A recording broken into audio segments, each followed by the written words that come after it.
Hari ini 29 Juni, Hari Raya Santo Petrus dan Paulus Rasul.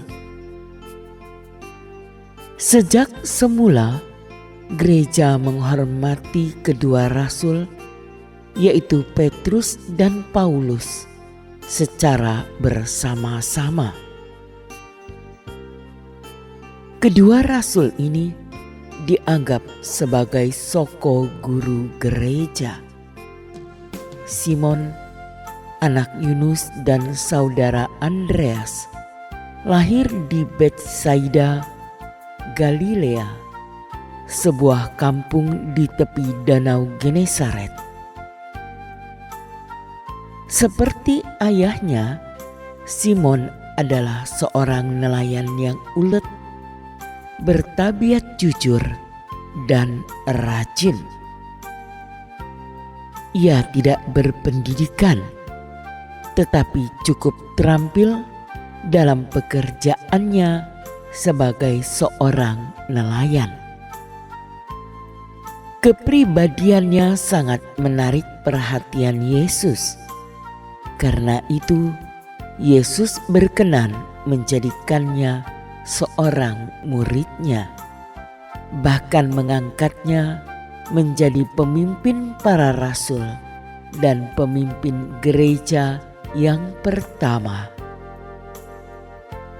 Pada mulanya, Simon bersama Andreas saudaranya menjadi murid Yohanes Pemandi.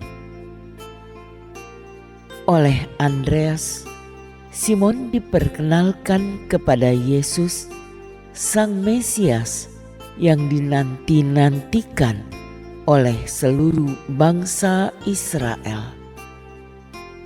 Kami telah menemukan Mesias, yaitu Kristus, kata Andreas kepada Simon. Pada saat itu, Yesus berkata kepada Simon, "Engkau Simon anak Yohanes, engkau akan dinamakan Kefas," artinya Petrus. Kefas berarti wadas atau batu karang. Sejak saat itu, dia lebih dikenal dengan nama Petrus. Petrus secara resmi berkeputusan mengikuti Yesus, Sang Mesias, dengan meninggalkan segala-galanya. Ketika ia menyaksikan mukjizat penangkapan ikan secara ajaib oleh Yesus, kata Yesus kepada Petrus, "Bertolaklah ke tempat yang dalam dan tebarkanlah jalamu untuk menangkap ikan." Petrus berkata kepada Yesus, "Guru, telah sepanjang malam kami bekerja keras dan kami tidak menangkap apa-apa. Tetapi karena Engkau menyuruhnya, aku akan menebarkan jala juga." Dengan kepercayaan ini, Petrus menyaksikan kuasa Yesus, Sang Mesias. Dan di depan Yesus yang penuh kuasa ilahi itu, Petrus bersujud, "Tuhan, pergilah daripadaku, karena aku ini seorang berdosa." Kepada Petrus yang rendah hati itu, Yesus berkata, "Jangan takut. Mulai sekarang engkau akan menjala manusia." Setelah penyerahan diri ini, Petrus diperkenankan menyaksikan berbagai peristiwa dan akhirnya dipercayakan tugas menjadi pemimpin para rasul dan gembala kaum beriman. Di samping kisah-kisah yang menampilkan pribadi Petrus sebagai orang kepercayaan Yesus, terdapat juga kisah Injil yang menampilkan pribadi Petrus sebagai seorang yang masih dangkal imannya dan belum memahami benar kehendak Allah atas diri Yesus.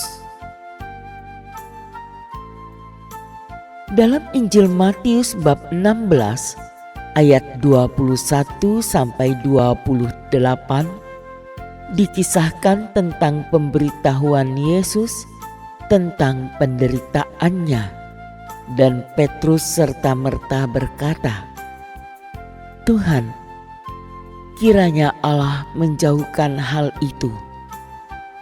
Hal itu sekali-kali takkan menimpa engkau."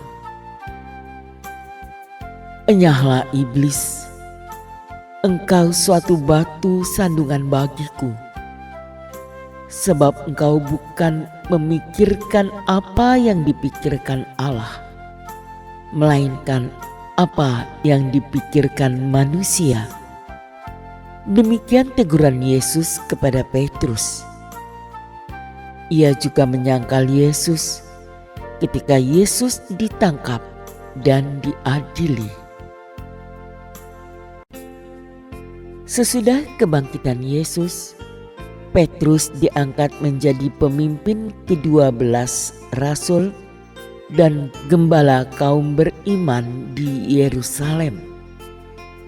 Petrus juga yang menerima orang kafir pertama ke dalam gereja dan memimpin konsili pertama di Yerusalem.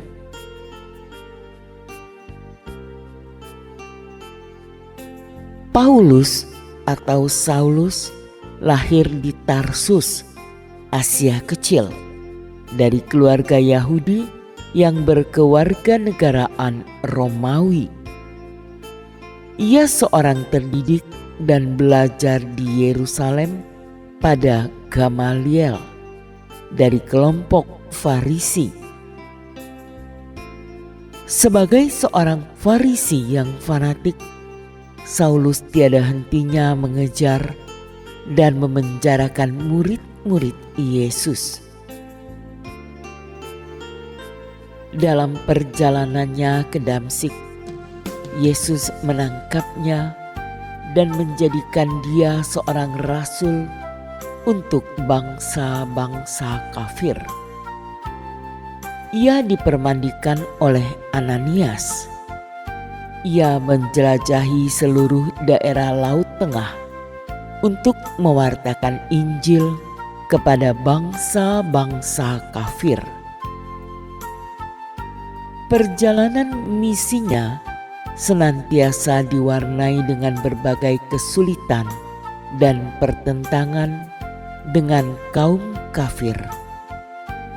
Di Yerusalem, ia ditangkap oleh orang Yahudi, lalu dipenjarakan dan dibawa ke Roma, sebab ia naik banding kepada Kaisar. Akhirnya ia dibebaskan. Tak lama kemudian ia ditangkap lagi dan akhirnya menemui ajalnya sebagai martir di Roma pada tahun 67.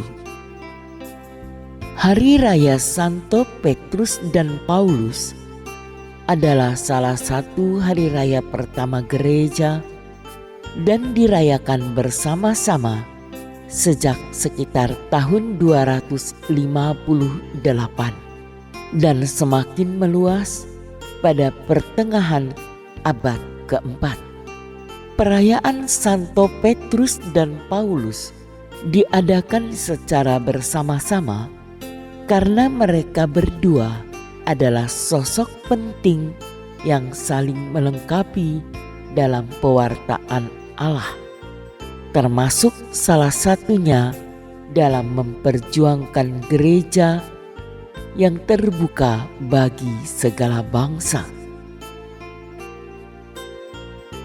Tentang kesatuan karya yang tak terpisahkan ini, Santo Agustinus mengatakan dengan sangat indah, kedua rasul memiliki hari raya yang sama karena keduanya adalah satu. Dan meskipun mereka menderita pada hari yang berbeda, mereka adalah satu. Petrus pergi lebih dahulu dan Paulus mengikuti. Maka kita merayakan hari ini yang dikuduskan oleh darah para rasul. Marilah kita menghidupi apa yang mereka yakini. Hidup mereka, kerja keras mereka, penderitaan mereka, khotbah mereka, dan pengakuan iman mereka. Pada awalnya, hari raya Santo Petrus dan Santo Paulus tidak dirayakan pada hari yang sama oleh seluruh gereja. Gereja Syria awalnya merayakan hari raya Santo Petrus dan Santo Paulus pada tanggal 28 Desember. Gereja Armenia merayakannya sehari lebih awal, yaitu tanggal 27 Desember. Sementara itu, Gereja Nestoria merayakannya pada hari Jumat kedua setelah Epifani. Gereja Roma sendiri merayakan hari ini pada tanggal 29 Juni sejak tahun 258.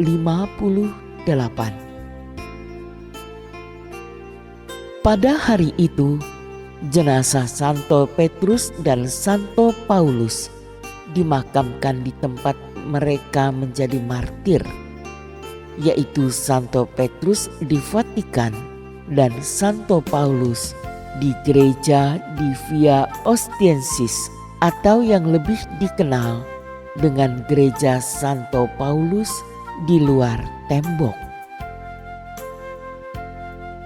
Barulah pada awal abad ke-6 ketika gereja Konstantinopel merayakan hari raya Santo Petrus dan Paulus dengan meriah.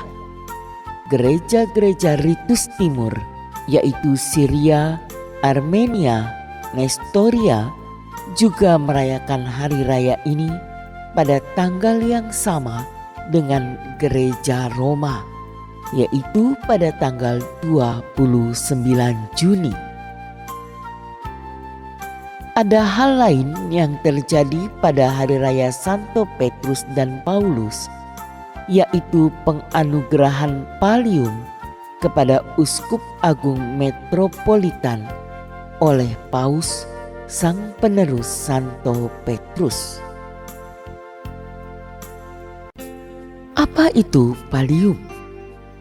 Pallium adalah semacam kalung atau selempang kain dari wol yang ditenun dari bulu anak domba berwarna putih.